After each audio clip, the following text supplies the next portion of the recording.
নমস্কার, সবাই ভালো আছেন তো? আজ শুক্রবার আর এখন সকাল 9:30 মতন বাজে। আজ সকাল থেকেই আকাশ পুরো নীল। পুজোর তো মাত্র আর কটা দিন বাকি। বাইরে ওই নীল আকাশে সাদা সাদা মেঘ দেখলেই বোঝা যায় শরৎ এসে গেছে। আর এরকম শরৎকালে গ্রাম বাংলার ছবি কল্পনায় আসে বলুন। ছোটবেলায় যখন মামার বাড়ি যেতাম, আমার মামার বাড়ি হুগলি জেলায়, তা ট্রেনে করে যেতে হতো। ট্রেনে করে যখন মামার বাড়ি যেতাম না, তখন প্রচণ্ড রোদের মধ্যে থেকে ওই সবুজ ধান ক্ষেতের ভেতর থেকে যখন গ্রামগুলো দেখা যেত, ছোট ছোট ঘরগুলো দেখা যেত, খুব সুন্দর লাগতো। কিন্তু মাঠের মাঝখান থেকে খুব ভালো লাগতো।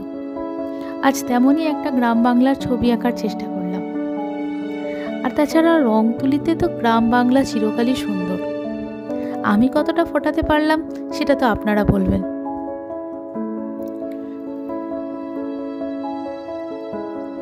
আপনাদের কমেন্টের অপেক্ষায় থাকবো। কিন্তু ছবিটা কেমন লাগলো অবশ্যই জানাবেন। আর ভিডিওটা ভালো লাগলে একটা সাবস্ক্রাইব করে দেবেন আর একটা লাইক করে দেবেন। আপনারা পাশে থাকলে এক সময় না এক সময় ঠিক এগিয়ে যাবই। আর আপনাদের জন্যই ছবি আঁকাটা আমার আবার নতুন করে শুরু হলো। যাক, আজ আসি তাহলে। ততক্ষণের জন্য বাই বাই।